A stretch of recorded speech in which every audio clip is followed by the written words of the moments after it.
Selamat malam, ada yang sangat mengejutkan.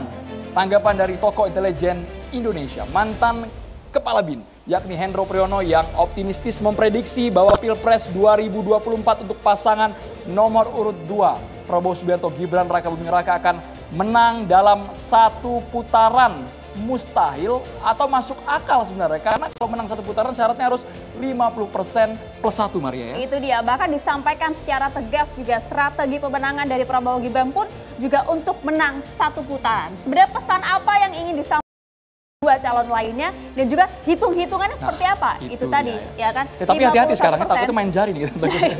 Hati-hati gitu kan, hati-hati. Karena kalau kita lihat tadi kita akan bahas langsung lah, kita akan tanyakan kepada sejumlah narasumber kami di meja catatan demokrasi.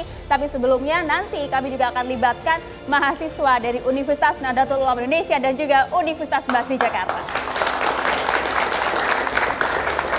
Teman-teman mahasiswa sudah punya preferensi politik, punya pilihannya, kira-kira mau milih nomor urut berapa? 1, 2, 3, disimpan dulu ya. Tangannya nanti disimpan dulu ya. Disimpan sampai 14 Februari 2024. Langsung silakan ya. Mengamati dulu sejumlah gagasan dari para paslon. Kita akan perkenalkan dulu narasumber kami satu persatu. Sudah ada Bang Guntur Romli, pendukung Ganjar Mahfud. Selamat malam Bang.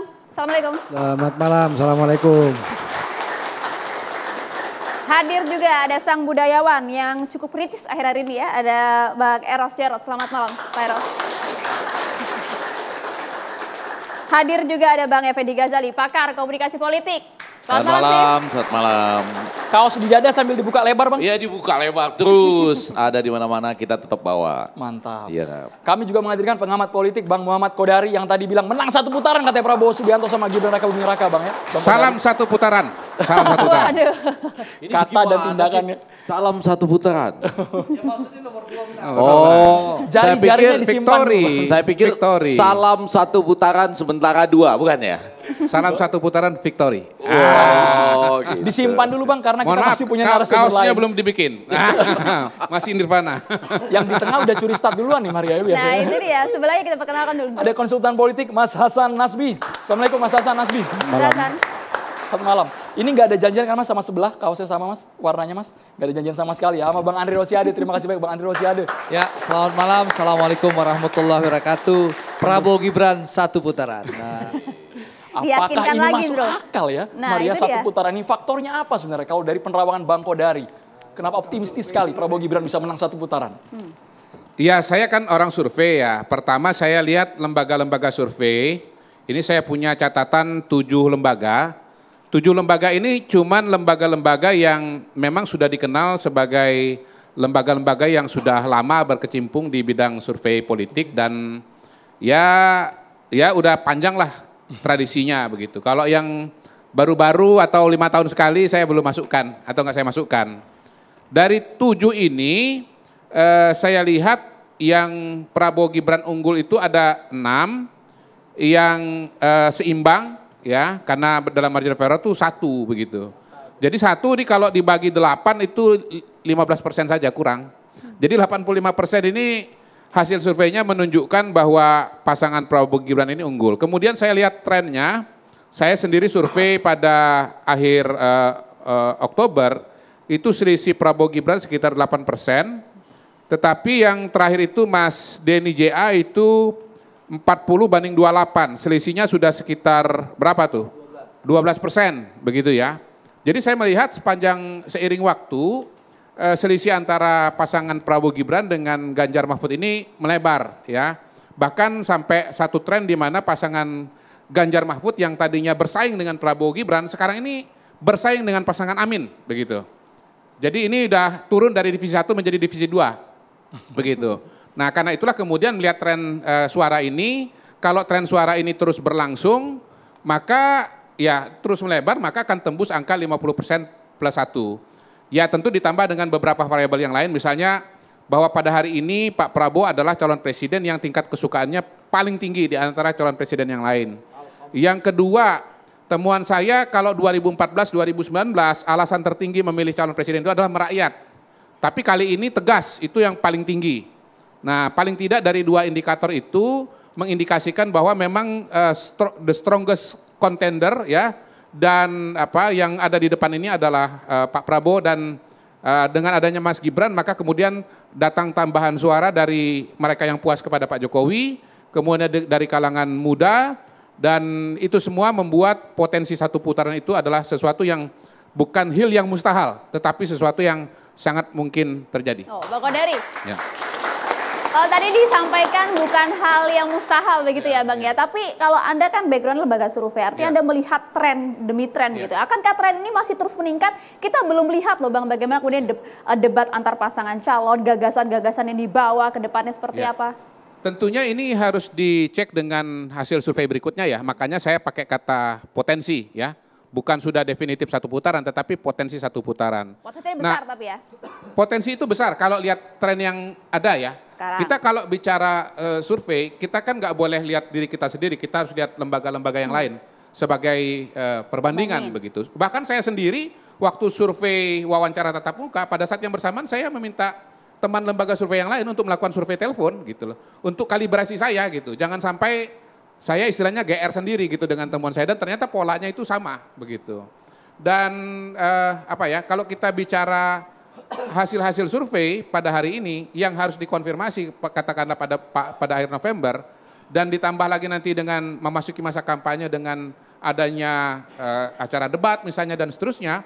Kalau lihat dari pengalaman-pengalaman yang sudah-sudah minimal 2014-2019 saya tidak melihat hasil debat itu berpengaruh banyak. Pertama yang nonton debat memang jumlahnya masih terbatas ya kalau di Indonesia.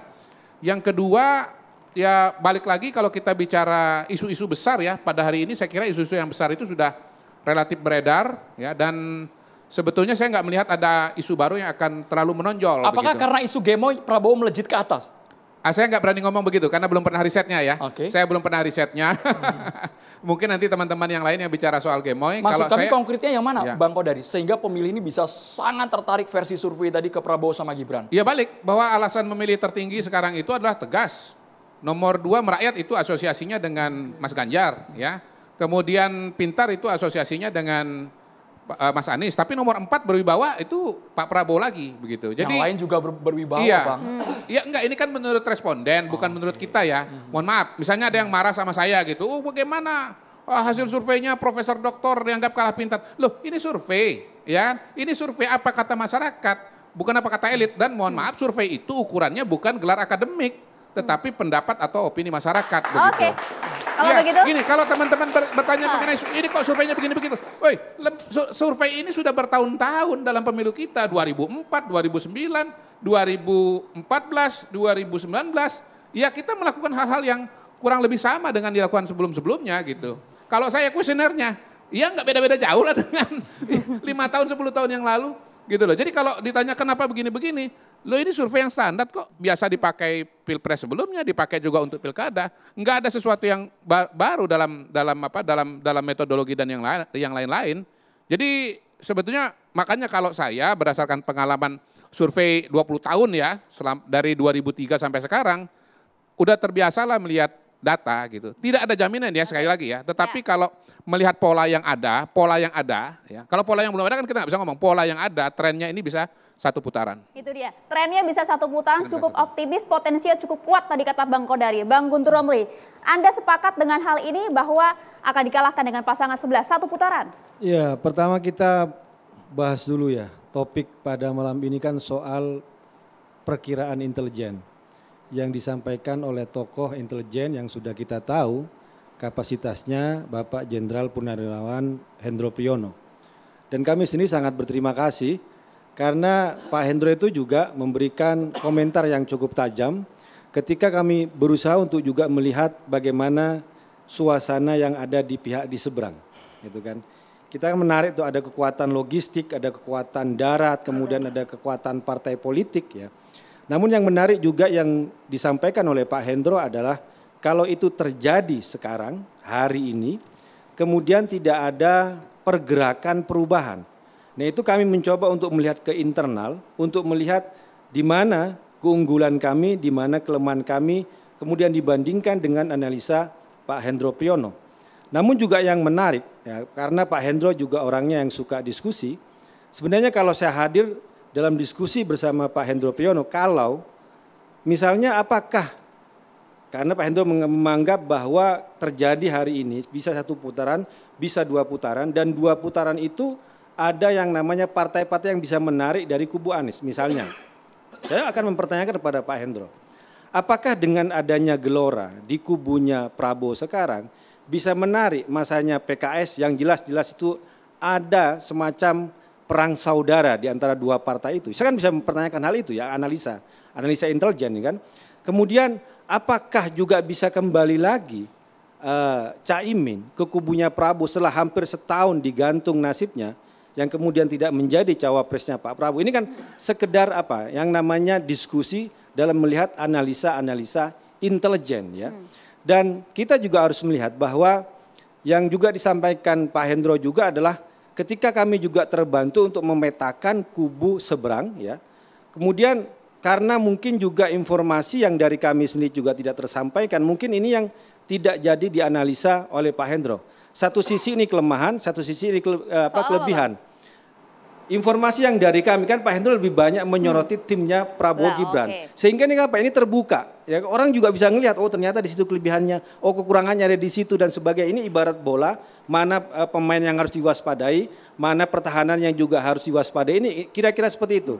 Tapi intinya adalah ketika kami mencoba juga melihat ke dalam dan mungkin ini juga tidak terbaca oleh Pak Hendro, kami sendiri di kubu PDI Perjuangan sangat optimis karena kita akan bicara soal kekuatan partai yang sampai saat ini misalnya ketika kami mulai menyaksikan lembaga-lembaga negara saat ini soal keadilan mereka, soal efektivitas mereka, kemudian apakah bisa berimbang dan sebagainya. Misalnya kemarin ketika DPP PDI Perjuangan menginstruksikan kepada DPC untuk membangun posko-posko gotong royong untuk memantau kecurangan pemilu, untuk memastikan pemilu itu jurdil dan luber. Ya. Untuk di daerah saya saja, di Situbondo, tiap kecamatan kami sudah membangun 2 posko. Ya, ini Situbondo yang bukan basis PDI Perjuangan. Kita tidak bicara misal di Jawa Tengah ataupun juga kota lain seperti Banyuwangi. Ingin saya katakan bahwa kami sangat siap untuk tempur darat, kami sangat siap.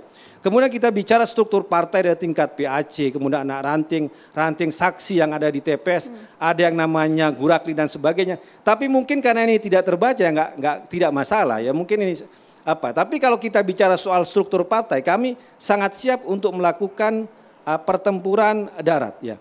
Kemudian yang lain juga, kenapa kami harus memastikan struktur partai kemudian juga ditambah dengan relawan dan sebagainya dan partai koalisi dan sebagainya? Karena kami melihat bahwa ada skenario untuk ke depan bahwa ada upaya untuk kecurangan itu dipaksakan untuk diterima.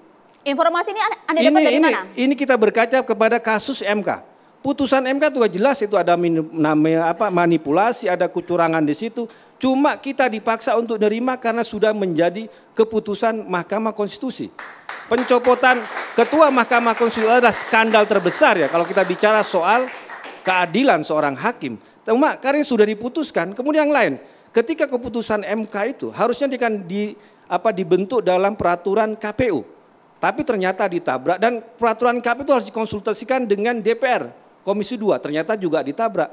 Jadi kami membangun sebuah struktur partai, kemudian jaringan ke bawah, karena kami melihat bahwa ada tanda-tanda yang jelas bahwa ada soal netralitas, soal keadilan ya, yang disebutkan tadi, kami mau antisipasi kecurangan-kecurangan ke depan dengan misalnya, ya kita lihat banyak sekali kasus kecurangan dan intimidasi. Mas Guntur Romli, yang adanya kecurangan harus dibuktikan Mas. Apalagi bahasa Mas Guntur Romli tadi, pertempuran, kami siap bertempur di darat. Apakah memang betul mengendus kecurangan? Sesaat lagi Mas Guntur Romli. Kita harus jeda di Catatan Demokrasi pemirsa, tetaplah bersama kami.